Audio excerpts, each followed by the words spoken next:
So hi guys, இந்த வருஷம் ப்ராஸ்டோடான்டிஸ்ட் டேக்கு எங்களோட டேபிள் கிளினிக் ப்ராஜெக்ட் வந்து பைட் மார்க் ரெஜிஸ்ட்ரேஷன். ஸோ பேசிக்காக நாங்கள் வந்து ஒரு க்ரைம் சீன் ப்ரெசென்ட் பண்ணியிருக்கோம். அண்ட் அந்த க்ரைம் சீனில் கிடைச்ச ஒரு மெயின் எவிடன்ஸ் வந்து ஆப்பிள். ஸோ இந்த ஆப்பிளில் வந்து அந்த சஸ்பெக்டோடைய பைட் மார்க் இருக்குது. அண்ட் இப்போ நமக்கு ஆக்சுவலாக 4 டிஃப்ரெண்ட் சஸ்பெக்ட்ஸ் இருக்காங்க. அண்ட் ஒவ்வொரு சஸ்பெக்ட்க்கும் ஒவ்வொரு டிஃப்ரெண்ட் பைட் மார்க்ஸ் இருக்குது. ஸோ இப்போ இந்த ஆப்பிளில் இருக்க பைட் மார்க் அண்ட் அந்த சஸ்பெக்ட் இருக்க பைட் மார்க்கை நம்ம கோரிலேட் பண்ணி பார்க்க போகிறோம். அண்ட் அதில் வந்து நம்ம யார் ரியல் சஸ்பெக்ட் அப்படின்னு அதில் இருக்க பைட் மார்க் அனாலிசிஸை வச்சு கண்டுபிடிக்க போகிறோம். ஸோ அதுக்கு வந்து வேரியஸ் டிஃப்ரெண்ட் ப்ராசஸ் இருக்குது, like impression taking and boring the cost அப்படிலாம். ஸோ இப்போ அந்த ஒவ்வொரு டிஃப்ரெண்ட் பற்றியும் நம்ம நல்லா பார்ப்போம். ஓகே, பேசிக்காக ஒரு க்ரைம் சீனில் ஃபர்ஸ்ட்டு ஃபாரன்சிக் இன்வெஸ்டிகேட்டர்ஸ் போயிட்டு ஒரு பைட் மார்க் இருக்கிறத நோட் பண்ணாங்க அப்படின்னா ஃபர்ஸ்ட் திங் அவங்க என்ன பண்ணுவாங்கன்னா அந்த பைட் மார்க்கை ஒரு ஃபோட்டோகிராஃப் எடுத்துக்குவாங்க. ஏன்னா அது அந்த கேஸை சால்வ் பண்ணுறதுக்கு ரொம்ப ஹெல்ப்ஃபுல்லாக இருக்குது.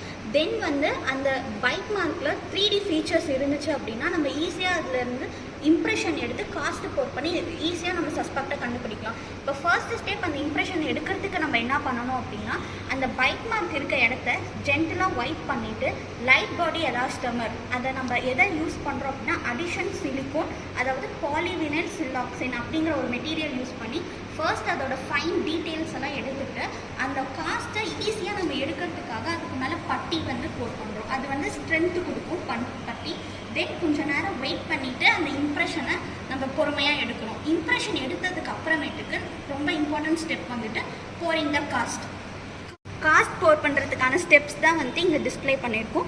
ஃபர்ஸ்ட் திங் என்ன பண்ணோம் அப்படின்னா நல்ல டென்டல் ஸ்டோன் வந்து நம்ம சூஸ் பண்ணிவிட்டு டென்டல் ஸ்டோன் மிக்ஸ் பண்ணி நம்ம எடுத்த இம்ப்ரெஷனில் அதை போர் பண்ணி ஜென்டலாக வைப்ரேட் பண்ணணும். வைப்ரேட் வந்துட்டு ரொம்ப பண்ணிடக்கூடாது, ஏன்னா ரொம்ப வைப்ரேட் பண்ணோன்னா அந்த பைட் மார்க்கில் டிஸ்டார்ஷன் வந்துட்டு ஏற்படும். தர்ஃபோர் நம்மளுக்கு ஒழுங்காக காஸ்ட்டு கிடைக்காம போகிறதுக்கு வாய்ப்பு இருக்குது. தென் கொஞ்சம் அதுக்கு ஏற்ற டைமுக்கு வந்துட்டு நம்ம அதை செட் பண்ண விட்டுட்டு பொறுமையாக அந்த காஸ்ட்டை வந்துட்டு நம்ம ரிமூவ் பண்ணிட்டு ட்ரிம் பண்ணோம் அப்படின்னா நம்மளுக்கு ஃபைனலாக ஒரு காஸ்ட்டு கிடைக்கும். அப்படி நம்ம ப்ரிப்பேர் பண்ண காஸ்ட்டை தான் நாங்கள் இந்த இடத்துல வந்துட்டு டிஸ்பிளே பண்ணியிருக்கோம். இப்போது இது கிடைச்சதுக்கப்புறம் நம்மளுக்கு க்ரைம் சீனில் கிடைச்ச பைட் மார்க்ஸோட நம்ம போர் பண்ணி எடுத்த காஸ்ட்டோட எது மேட்ச் ஆகுதுன்னு பார்த்து நம்ம ஈஸியாக ரியல் சஸ்பெக்டை வந்துட்டு நம்ம கண்டுபிடிச்சிடலாம். ஓவரால்